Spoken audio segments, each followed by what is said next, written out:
Hello and welcome. Welcome to Solution Sunday, because the soul is the solution. We are souls in physical bodies here having a physical experience. And what a grand and glorious physical experience it is when you meet grand and glorious souls like Heike Fischer.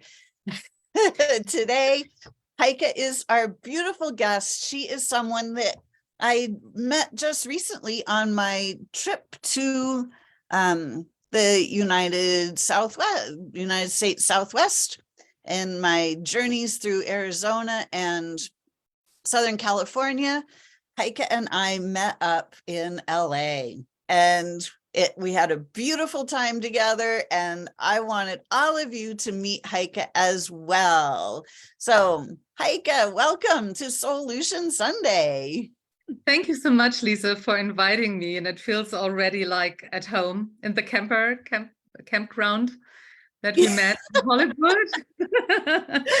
Yes, we met under quite unique circumstances. We were both traveling. I was with Keith and Mara promoting the new movie that will be coming out in another couple of months called The Inside Effects, How the Body Heals Itself. And Heike and her son came and ended up in the spot next to us. So it was serendipitous meeting.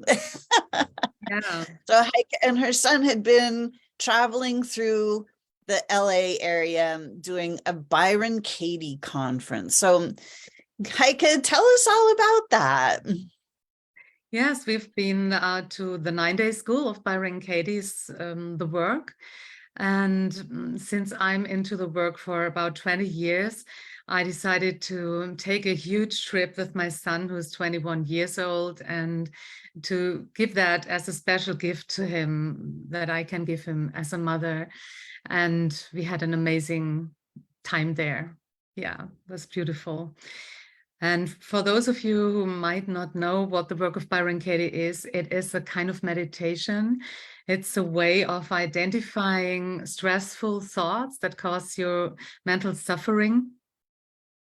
And in the first step, you're identifying your stressful thought. And then in the second step, you're questioning your stressful thought with 4 questions like, is it true? Can you absolutely know if that is true? How do you react? If you believe that thoughts, like how are you treating other people, yourself, how you react in your body, what is your body sensation, how you feel, how you think about yourself, how do you react if you believe that thought? And then you go deeper, take a deep breath, and then you ask yourself, who would I be without that thought? Who would I be without that story in my life? And then you turn the thoughts around to yourself, to the opposite, to the other, and then you can discover amazing things. And so I already explained the method. And it worked for me for 20 years. I do a lot of other stuff as well, but this was for me the laser sharp, radical thing that really changed my life 20 years ago. Wow, that's amazing.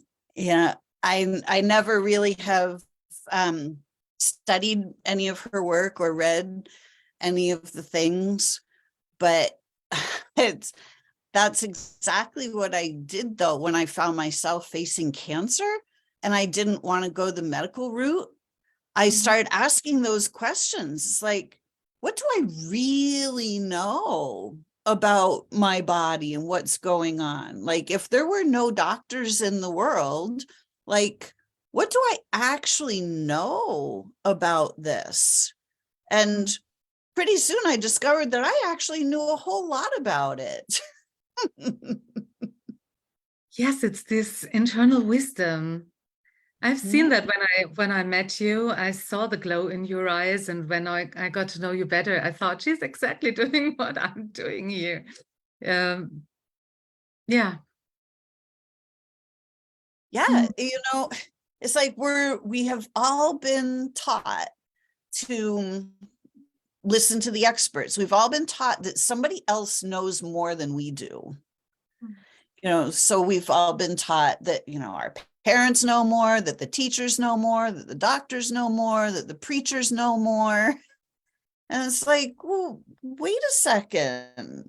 Like, when we actually take the time to tune in, which is what meditation really is, right? Getting quiet and tuning in, and we tap into the inner wisdom that we all possess, it turns out that we actually can know a whole lot of things that we didn't know that we could know. Mhm. Yes, and it's exactly what you're saying. It's if I'm so stuck in my narrow-mindedness and my belief system, in this ego thinking system, I'm totally blind to all possibilities that are lying in front of me. It's like I'm sitting in paradise and I'm not realizing that I'm in paradise because all those thoughts, all those little voices in my head are talking all the time, bringing fear and fear, and I'm not seeing love and healing. So I get stuck and I have physical sensations. I react out to other people in an angry or in a mad way, and I'm not able to see any solutions because my mind is stuck all the time. So, and yeah, I love what you're sharing here with us. Yeah, Mhm. I didn't ever realize that the majority of thoughts that we think don't even belong to us. They're thoughts that have been taught to us, and Mhm. perceptions that have been taught to us, and all the things that the experts have taught to us. Turns out, not really so expert after all. Like, we're each the expert on ourselves when we tune in, and we are directly connected to God, source, universe. Like, we have a direct connection and to universal knowledge, but most of us never learned how to use that. Or have forgotten about it. You Yeah. know, as little children, we're so naturally going with the flow and discovering everything with open eyes, and then the things are hitting us like, yeah, like bombs in our head, and don't do this, don't do that, and this is bad, and this is bad, and you better not. And then we have this voice, and we're so afraid to listen to what is just natural. Exactly. So, how did you get into doing the work of Byron Katie? It was like 20 years ago. You have met my son, and he was a baby. And I was sitting at home alone. We just moved to another place. And I thought, okay, people here that I met already, they are raising their children differently than I want to raise my son. It was like I wanted to make it different than my parents did. I want to, I already had this sense of wanting to give him more hope, more joy, and not this all the time. But I didn't, yeah, but I didn't know how. I used to be a teacher at this time. I'm not anymore. I left school. I was not Ah, so excited about the way children were taught at that time. And I didn't like it. It was not what felt like love to me. And I wanted to find other solutions. And I met a mhm. woman, and she has written a book, Raising Our Children, Raising Ourselves. And I loved that title. That was more like the method, but I still was sitting there on my floor with my little baby, and I was crying. I felt really stuck because I was like disconnected to my family. I was so angry at them. I was judging them all the time for what they did to me. I knew only that I wanted to make it differently. but I didn't know how. And my son was crying, and I was sitting there, didn't know how to do. I felt so unable. And then I said something perhaps similar to what you experienced with your cancer experience. For me, it was like sitting there, and I was saying, God, if you are existing, if this is really true, then I really want to ask you now to help me find a phone number with a counselor, a person that can help me. I'm sitting here, I have no idea what I should do, and I want to be a better mother, and I want to make peace with my family, and I don't want to be angry at everybody anymore. And then I opened the yellow pages, which they are called in Germany. This is a kind of telephone Yeah. book, and with counselors, and I just closed my eyes and I made this. And the number that I found there, that was a family constellation number. I was calling a woman and made an appointment. And I went there 1 week later, and we were talking, and she was doing the work with me. She asked me the questions, but I didn't know anything about the spiritual background about it, nothing. And I had really something I can't explain. It was an experience, something opened. I went out her door and I saw a little child. I think she was 8 or 9, and she was looking like I was looking when I was a child. And I looked in her eyes, and she was glowing, and she did the same movement that I did. And then all of a sudden, her eyes were glowing. I've never seen something like that before. It was really such an experience.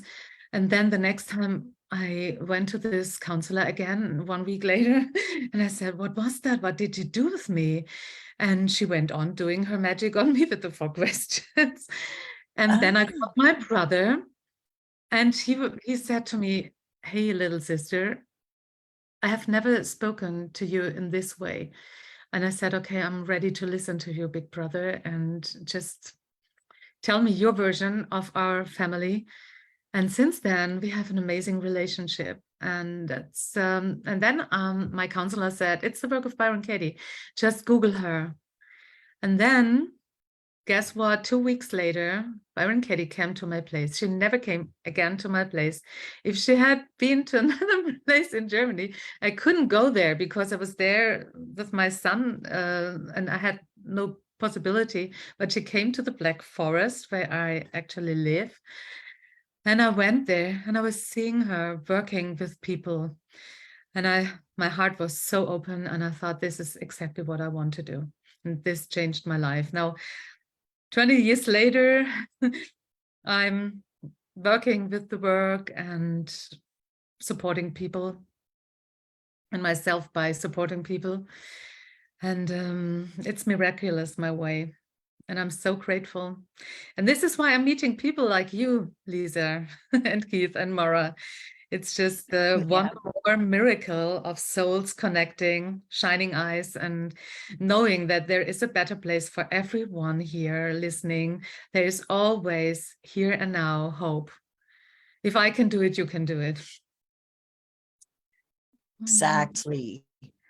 I love it that, all of this is the great shift of consciousness. This is when humanity raises up and we start to remember who we truly are and the wisdom that we actually possess.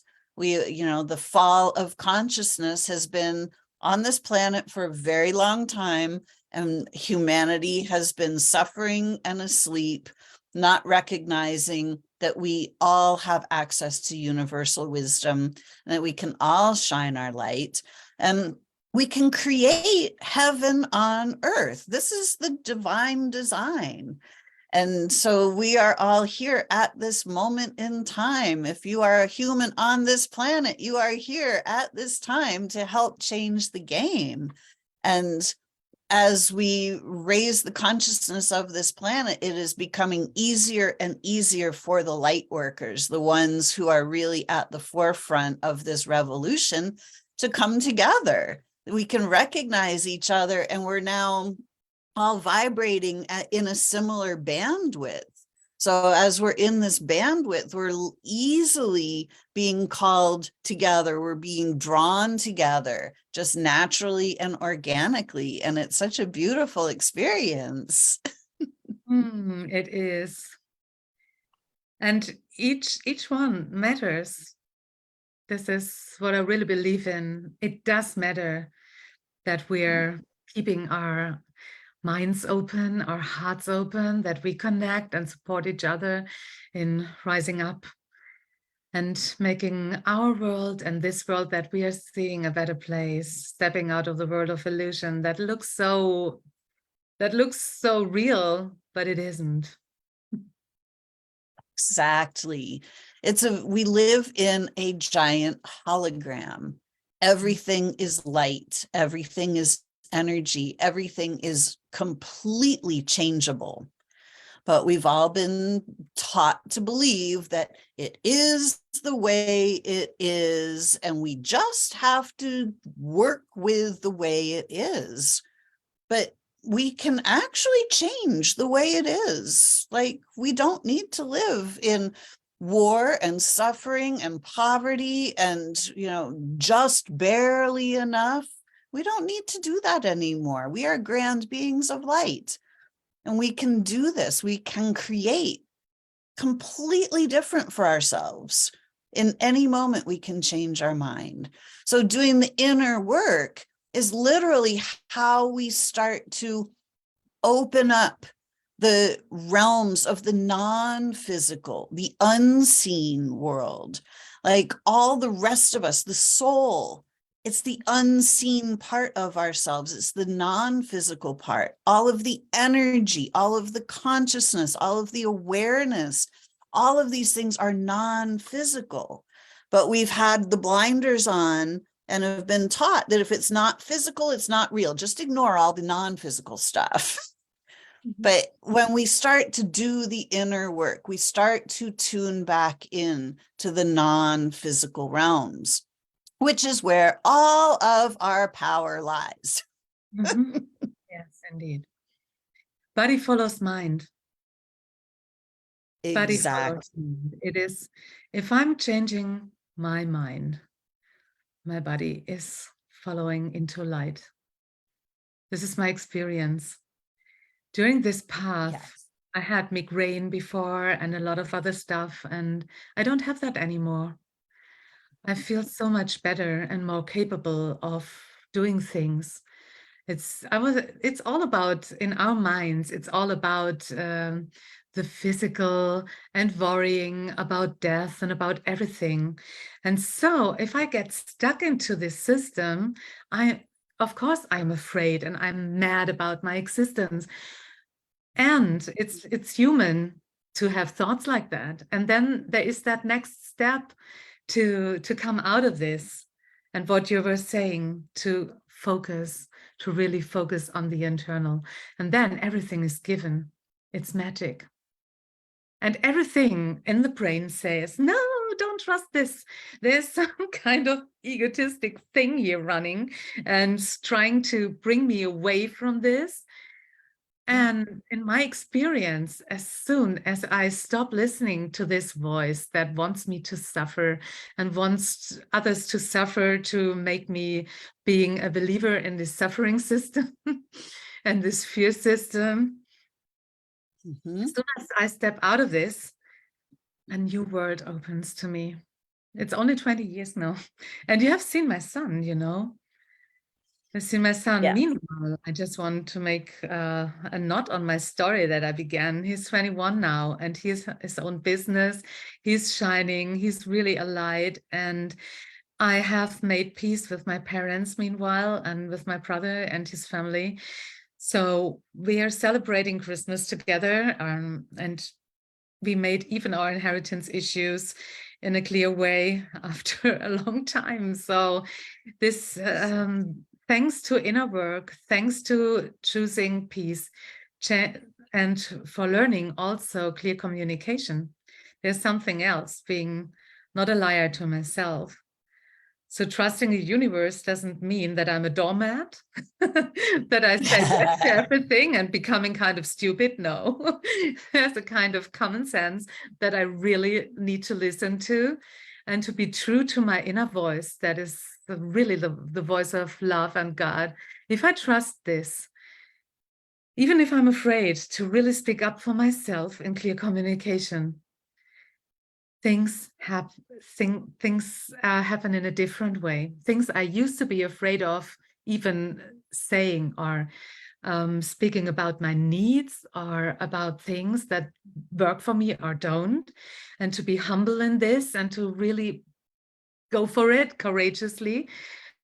And then things happen. They are shifting. How will the world know about what I feel or I need if I don't tell them, if I don't ask? They can only make assumptions, and then the world is ruling me, not I'm here and give directions that I want to go. So I think this is also an important thing, to become humble enough to dare to speak what's real for me in this moment now. And it could change. Mhm. Yes, and to be confident enough to speak. We have all been taught, you know, children are to be seen, not heard. Don't speak until you're spoken to. It's not your turn.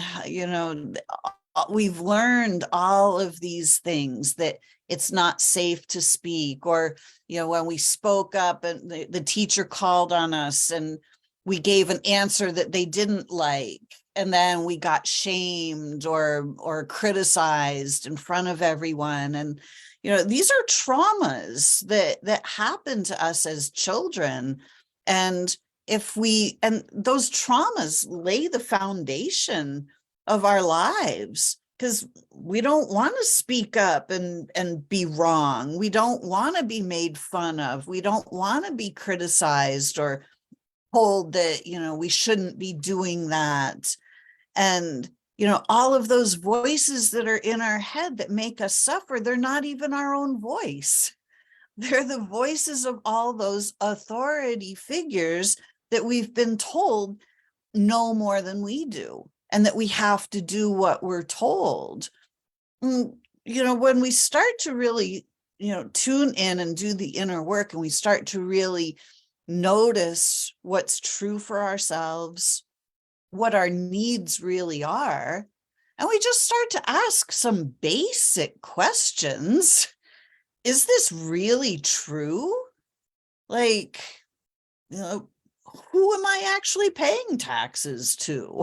Like, do I actually have to do that? Like, when we start to actually question some of these things, that you can't question that, you just have to do what you're told. When we actually start to question things, we realize we have far more power than we've been allowed to know, and we have far more influence, and we can change things. Yes, we can. A lot of, for me, I discovered sometimes I make too many assumptions before I dare to really go for it. And although there might be people trying to use their influence in this world, but most of the time in my real life, where I'm acting day-to-day life, and they have a lot of influence, a lot of those assumptions can, if I believe them, can make me feel down or feeling helpless. But I'm more powerful, and if I do little things, baby steps, starting doing the dishes till going out, talking to people, having a conversation with beautiful Lisa or something like that, I discover that I have more courage than I thought I had. So if we connect and connect and connect, we become more powerful each day, each moment, with every step we take. So instead of making assumption, it's cool to just ask myself, what do I want? And then just go for it and ask for it and dare the next step. Perhaps nothing happens or something beautiful is happening instead of something that makes me fear. So instead of something horrible is going to happen, something beautiful, something amazing is happening. So that would be a turnaround to a statement. So something horrible is going to happen. A turnaround would be from the negative belief system, something beautiful is going to happen. Could that be also true? Yes, it could be also true. And I find examples for that, honest examples. The sun is shining, I'm meeting people, I'm connecting, I get new information, I'm learning something, I'm still breathing, I'm here, I'm alive, and I can make something out of it. So beautiful. Exactly. When we start to realize that we are the ones that are shaping the world, we are creator beings. So we are literally creating in every moment. And if we're reacting to the world, then we're creating out of our fear. We look at what is, and then we just go, okay, now I have to react to that. What's going to happen? How am I going to do this? And then we're just letting the world take over. But when we start to realize I'm the creator, what would I like to have happen? What would be the best possible outcome here? Like, how can I just heal my own body? Like, all of these things are possible because we are creators. So when we start to move forward, recognizing that we are creators, we can speak our creations into being. We can speak our dreams into reality. We can generate beautiful lives for each other and ourselves.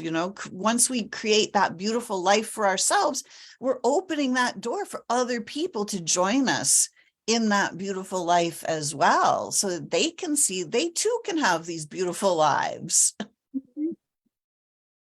Yeah, and I thought, how beautiful is this if I discover right now I'm experiencing a sensation in my body.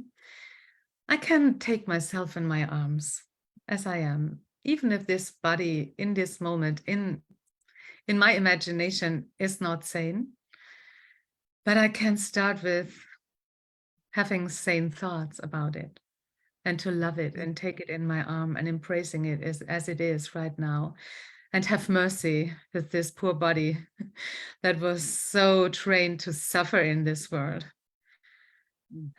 And to just relax for a moment and to take time and to witness what's going on here in me, and to slow down and to notice, what does it need? Does it need a breath? What's going on right now? And to have mercy with this body in this world. And from there, to take little steps into healthy thinking. I love that. Our bodies are the sensory organ. The body is the feedback mechanism. It lets us know what we're focused on. It lets us know what energies are present.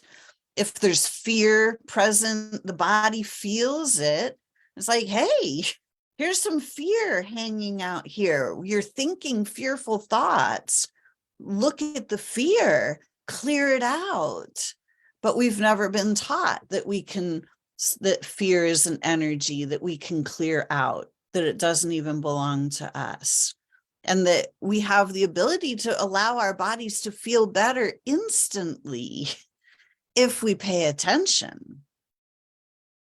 Isn't it weird that we're sometimes, I can't speak for everyone, but I experienced that for me in certain situations of my life, that when I don't feel so well or have a simple thing like a cold or something like that, and I have a strong resistance and I want to get rid of this cold, and I tell myself that this is so bad and there was the cause and I caused all of this, and I'm blaming myself, and it makes it even worse.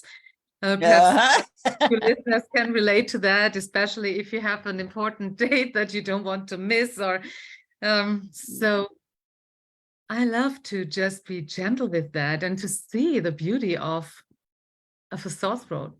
to have this and to say, okay, this is a gift. If it's not working against me, I have this visitor here in my guest house, which is this body.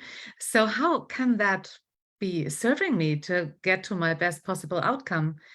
So how can this be like a gift of God, the universe, or something that is inviting me to be gentle to myself?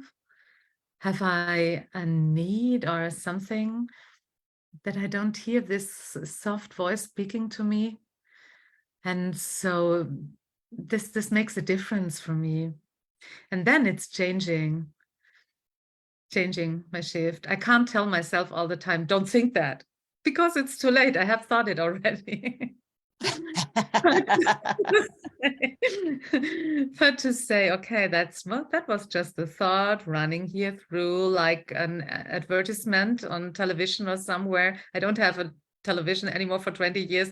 I haven't missed it, but I remember how some text things were running through, and I can't stop that, but I can start to watch it and don't identify. I don't need to believe everything that is running here, whatever that is. Exactly. And what I discovered on my own healing journey was that when symptoms show up in our bodies, like sore throats or stuffy noses that we call a cold, it's actually the body healing itself. That's the healing process. The healing is actually the uncomfortable part. So we've been literally taught backwards about our bodies. We have been taught that the symptoms of healing are a sickness, and it's not true. And when we can turn it around and start to realize, oh, my body is clearing itself. This was my awareness when I was having a cold, and I started feeling the cold coming on.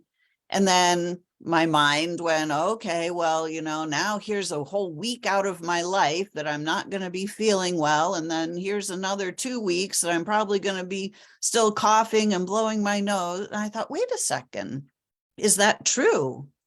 Like, do I actually need to live this thing out for the next couple of weeks? Which was my pattern. And when I asked, is this true? It was clearly, no, this is not true. And then I started to realize, wait a second, what if this is just my body's way of clearing itself and rebalancing itself? And that was clearly true. It felt true in my body. And so I simply let go of the label of, oh, I have a cold. And I said, oh, my body is rebalancing itself. I said, great. Can you do that quickly, body? Mm-hmm. And like in 24 hours, the whole thing was gone. And then I never had another cold after that. So when we change the way we look at things, the things we look at change. And when we can embrace the symptoms that appear as the healing that they actually are, we can stop running around in fear of our bodies.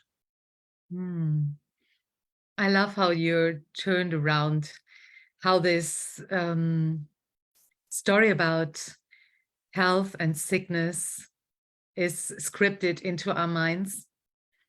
Mm-hmm. And you just turned the whole story about it around and gave it a new script by saying the body is healing itself. So it's not sick.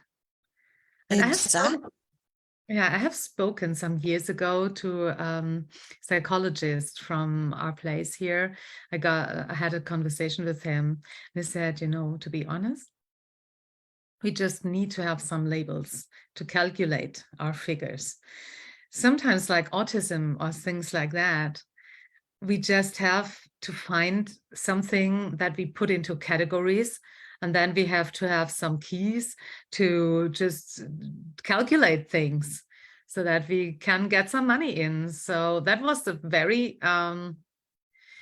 honest statement of a psychologist here. And I thought, okay, so we are naming and scripting things that we have no idea what it is, what's happening right now, this sensation, but we call it names. Like I said, yeah, cold, autism, this is cancer, this is that. And we just call it a name. Yep. And there's a pill for every, Mhm. right? And there's a different pill for every name. Mhm. And when we start to realize, they take symptoms and put a name on the symptoms. All of a sudden now here we have a disease. Like, that's how you create a disease, is by putting a name on a symptom. And it's not true. Our bodies, like we said, every thought we think, the body is adapting to every single thought we think. So we are constantly shaping our lives with our thoughts and our emotions. And the body responds to every single one of them. So if we're thinking a bunch of thoughts of, I'm not okay, this isn't good, the body picks up on those and goes, oh, well, here, let me try to help you. And the body changes its shape and its form. And then when we come back into balance, the body has to come back into balance somehow. And that's the reconstruction process. So that's the part that's uncomfortable. That's always the healing part, or 95% of the time, it's the healing part. Sometimes it's the body going, hello, you're still thinking these thoughts that are not true. I'm changing and changing and changing until you notice that you need to stop thinking those thoughts. Yes, and this, I was just looking at your background, about this flowers when you were saying this, and I thought, okay, it's like a garden. If you can grow the most beautiful plants in your garden, but if you don't put out I don't want to know the word in English, but the plants that make everything bad in your beet. Pull the weeds. Yeah. Yeah. So if you don't put them out, they just continue growing. And I compare that to the thoughts. So it's really good to have a daily practice and sorting yourself out and just sitting with yourself a little bit. It doesn't have to be such a long time, but it's just sitting with yourself and asking yourself, is that true what I'm believing right here, right now? Do I really have to sit in this pain and continue this suffering? Or will I sit here and trying, or not even trying, just turn my thoughts around into a different direction and give them a way that is serving me, that my thoughts serve me, and that not that I'm serving my thoughts, that my script, that whoever has planted into my mind. So for myself, it is really important to have this daily appointment with me, even if it's just 5 minutes somewhere. I used to do that when my son was little. I went really honestly into the bathroom. I closed the door. I was standing there taking a breath, and I was just trying to feel myself. Could I feel my body at all? Could I feel myself at all? There was so much going on. Just ask myself. And then I probably be able to hear what you were describing, Lisa, and to turn my script around and to do it just one step after another. I don't have to bring the whole solution at once, but it can be at once if I'm really willing to. If I have suffered enough, I can unlearn suffering. If I have learned it, I can unlearn it. And that is what I really want to do this whole life. If there are still suffering thoughts coming up in my mind, I want to unlearn them. Exactly. Clear them all out. We have Michelle, who we have been in our loom together. Michelle says, this morning, as I was staining chairs on my new floor, I was happy I had not spilled anything on it as I was cleaning. And then I spilled half the can of stain on the floor. Oh my, I called it in just by thinking about it. As I was cleaning up, I realized how powerful my mind is. The power of thoughts. Yeah. It's so But great to understand it, that message. exactly. We love it. And Joyce says the choice between fear and love in every moment. We're always choosing. Yes. So when we take the time and we take that moment for ourselves and we tune in, we can notice the quality of thoughts we've been thinking. And we can start to tune in and we can start asking better quality questions, such as, is this true? Or what's it going to take for me to change this?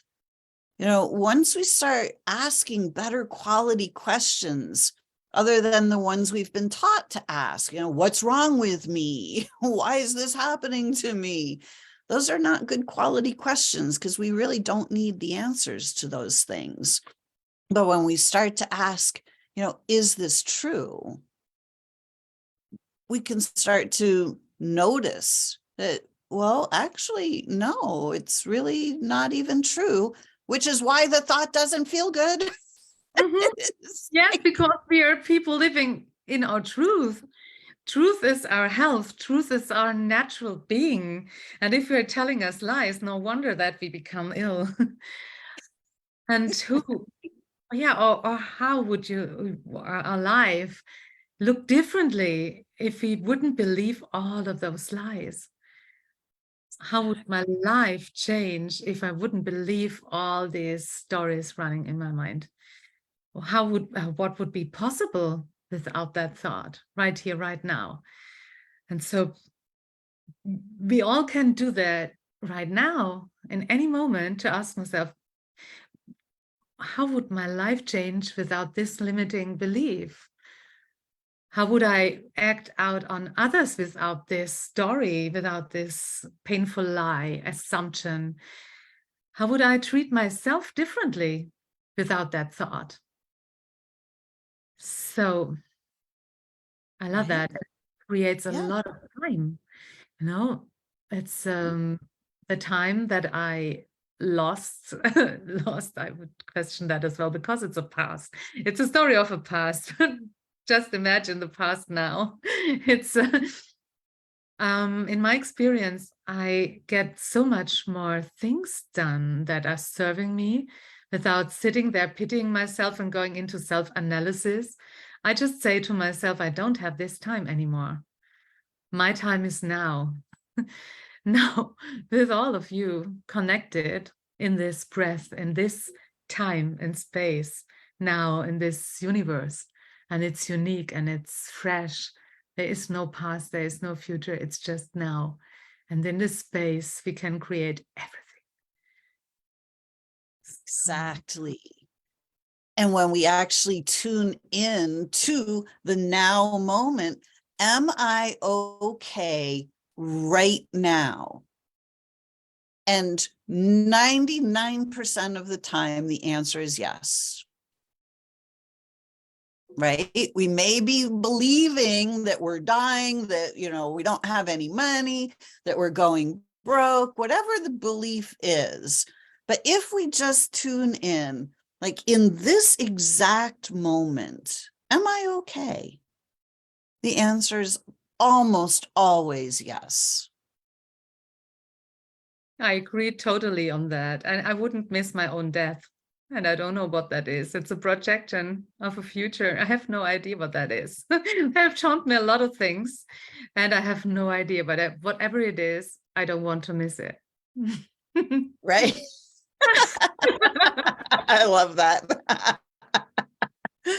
Yeah, when we really tune in and just notice who we are, we're non-physical beings.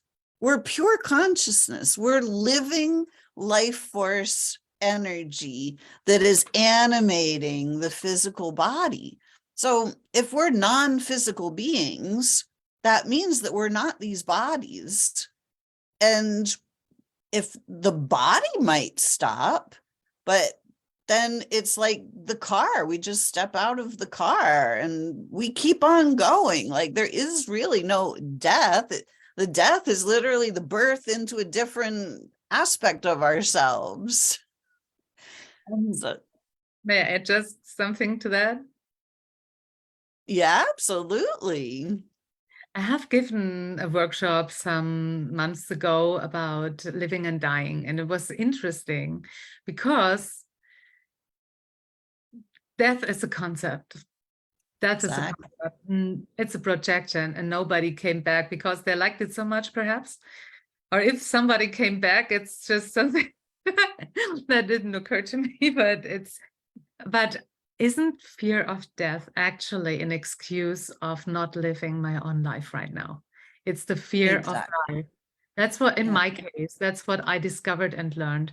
Whenever I used fear of death as an excuse, it was also, every time it was something that I was playing small, that I tried to find an excuse not to do my things, to have a reason to feel depressed. And I can understand everyone who is believing the old paradigm because it's so common and everybody, not everybody, but many people are still buying into this lie. And on the other side, there is a life waiting. For me, it was like standing in front of my mirror and I asked myself, Heike, imagine you've got a life. What would you do with it? I find this so exciting. Who would you be without your story of death? Right? It's death is the story that we have all been taught that controls us. We have been taught that, you know, if we don't do what we're supposed to do, and then we're sinners and we're going to go burn in the fires of hell when we die. That's pretty heavy duty. Or if we don't take these pills, we're going to die. you know it's it's very easy to control people who are in fear. Mm-hmm. And then when we realize that, wait a minute, fear is the false evidence appearing real, it's like our bodies are our best friends, because our bodies are like our natural lie detectors. Every time we feel fear, the body goes, hey, not true.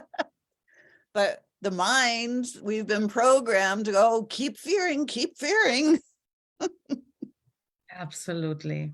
Absolutely. And the same things about becoming older, as if that this religion, it's another religion to make money. It's incredible how much money can be made on cosmetics, on everything. And I love things I'm a woman. I believe I'm a woman, and perhaps that is not true as well. A certain kind of thinking. I don't want to stress the audience too much, but craziness, but it's Right? You never know these days. yeah, but I love all this stuff, and I don't mind putting things on that are smelling nice and trying everything out. It's so exciting. I love this part of being alive. And still I made kind of peace with my age. I'm 52 and everybody can know that. And so far I discovered some beauty in this, in becoming older. And also even the physical things. So also these are thoughts trying to keep myself in a teenager state. For what? For what? What do I think I get from this? And I can understand the fear of not having status, not being loved, being excluded, but that was never the case wherever I went on this planet. I've never experienced that this is true, or that people really exclude other people because of having things like that. Or here, it's just not true. It's another story to make money. It's another story to keep me focused in fear of being excluded, not belonging, not having enough status. And would I want to belong to a community that excludes me, that is excluding me because I become older? No, I won't. I wouldn't. And so this respect of wisdom, of becoming mature, or for learning more, this is really exciting, I think. Exactly. Yeah, especially now on the planet when we're really waking up to these broader concepts and opening the doors to higher consciousness and higher dimensional awareness. It's super exciting. We start to notice that, the majority of things that we've been taught really aren't true at all.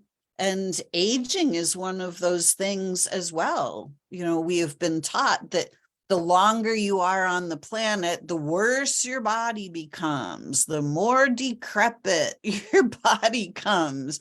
The aging is this thing where you just slowly fade away until you die. Well, wait a minute.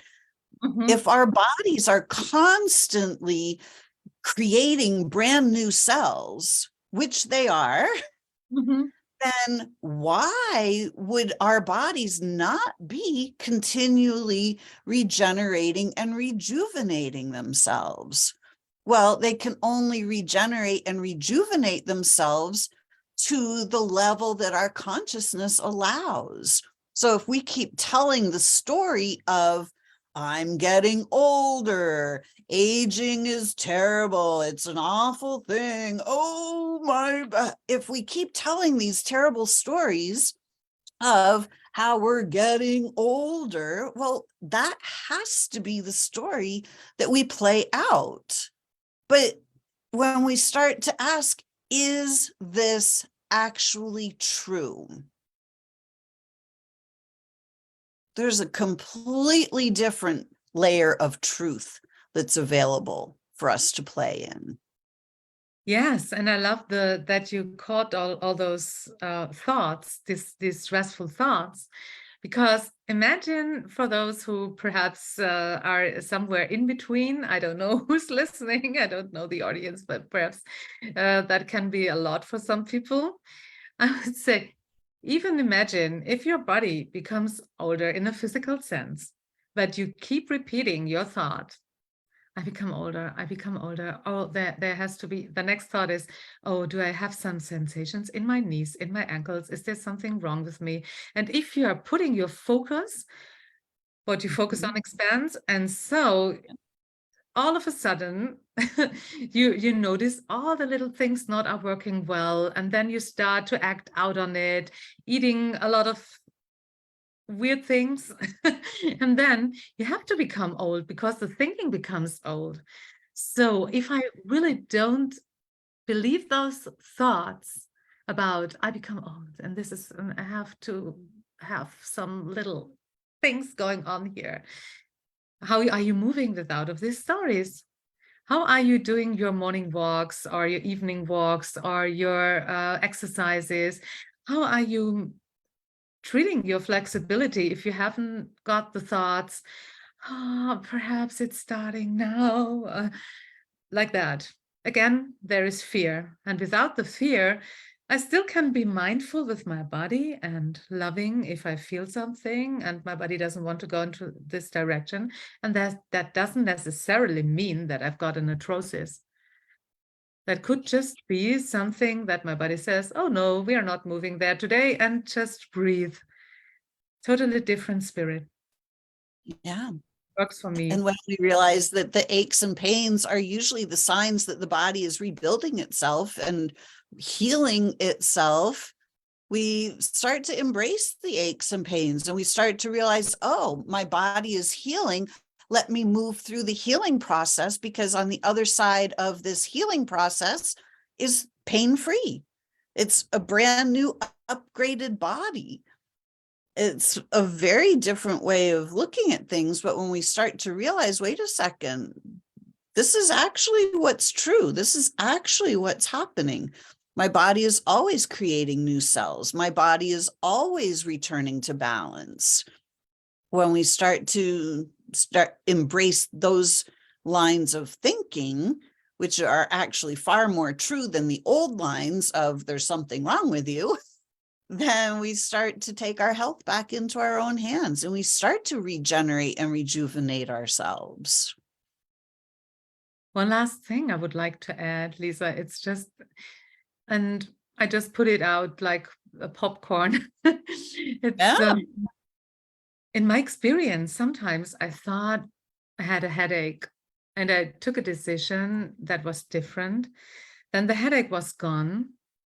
The decision was made. The headache was not needed. It was just a little happening for me to make another decision, to not be on that train, to not have this appointment. And life was just guiding me somewhere and using my headaches as a gift to go a better way, a better direction. So for me, there are physical sensations that just are needed for me to be at the right place at the right time. Our bodies are so brilliant. They're so wise. They're here to guide us all the time. And we've just simply been taught to be afraid of them and afraid of the symptoms. So I love this. So how do people get introduced to the work of Byron Katie and the things that you do? Oh, there are so many ways. Of course, if people would like to go to Byron Katie's page, it's www.thework.com. And we have a German speaking community from Switzerland and Austria and Germany. It's I can put it down. It's a long address, perhaps too long to speak. And if people want to connect with me, it's something that I better write down. It's a German word, resonance, Raum. And I better type that in the comment section down We'll this put it in video. the comments. Yep. And everybody is welcome to ask me or to join me on my Facebook page. And yeah, and I'm so grateful, Lisa, for you having me here in your beautiful parlor. It's such a pleasure. So when people start, who are the typical people that start doing the work of Byron Katie? I would say people who are stuck in their thinking, and it's difficult because we are covering all areas of life. If you have relationship issues, or in my case, as when I was a young mother, or about body, we have everything in our program. So you can do the work on everything, because you can change, question every stressful thought. If it's like, my mother doesn't love me, my brother doesn't care about me, my son should listen to me, my belly shouldn't be so fat, I shouldn't become older, my husband shouldn't cheat on me, or things like that. Everything, there's something wrong with me, or politicians should be different, and we can talk about this another time. Yeah, so it's just my reaction on that. It's not that I have to really question everything, but it's what's causing that thought on what's going on anyway without my permission. So it's you can question everything that is causing war in your head and confusion, everything. And there are some, for identifying, I talked at the beginning about the first step of doing the work. It's identifying our thoughts on paper. And we have some worksheets on that. They are free on thework.com. So you can download them for yourself and try it out. And there's also a description where Katie is explaining how it works. And then you can print it out and just write either about another person that you're mad at, or sad at, or disappointed, or not at peace with yet. So you can write on that, or a group of people, or you can write some lists, fear lists. I'm afraid of ...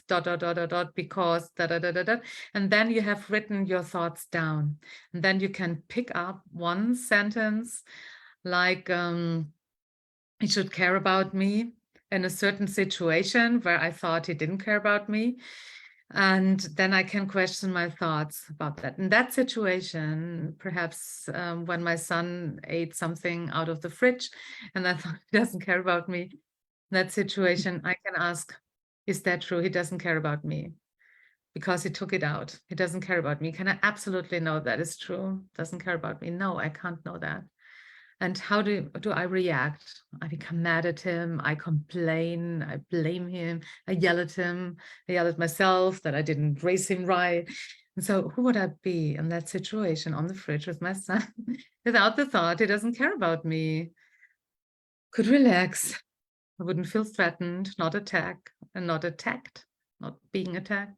I could just simply ask him, oh, you have taken it. Was it nice? And I would love to get one back. You just go to the maybe something else. So it was a short version, but the questions are there. Everything is available, and you can try that on your own. And or you can read "Loving What Is." There's a book from Katie. I love that name. Or "A Thousand Names for Joy." Another beautiful book of her. Or "I Need Your Love." Is that true? It's a challenge for people who are in relationship that they believe not to be going their way. Ah, You can get a lot out of it, and about codependency or assuming what people think about you. And yeah, there's a lot to discover in that. beautiful. And we'll have to have you back so we can talk more about all of these different aspects. It's always so much fun to have these conversations with and see it from all different aspects, see through different eyes, and to help open up our consciousness and our awareness, because we are multidimensional beings and we can see from multiple angles. There's not just one angle for everything. True. Mm. Thank you I for love your openness and your open heart. You're an amazing woman. Takes one to know one. It's so nice to have you here, and you've done an incredible job raising your beautiful son, who everybody's going to get to meet next week. He's going to be my guest next week. So you will have Heike one week and her son Tom next week. So this is very exciting. I can't wait. He's just an incredible soul on this planet, and I'm very excited to be talking to him next week as well. So Heike, thank you so much for joining us today. It is such a pleasure to have these conversations with you, and I'm so glad that my audience has gotten to meet you today. Thank you, thank you, thank you. And I just want to add, my son hasn't taken something out of the fridge. It was just an example. Exactly. So, my last word for today, I think. Thank you. You're welcome. Is there anything else you'd like to say to our audience today before we go? So if someone wants to reach out to me, be free to contact Lisa, and I'm typing something down in the comments. Otherwise, I wish you the best possible outcome for your life. And I wish you that you can connect to your inner self. And I wish you peace and love and health and joy, because you are amazing and you deserve it. Exactly. Amen. Thank you so much. Thank you so much, everyone, for joining us for another Solution Sunday, because the soul is the solution. We invite you to tune in to yourself this week and see what wisdom you possess that you've never noticed before. Thanks for joining us, everyone. Until next week, create for yourselves a great week. Bye for now.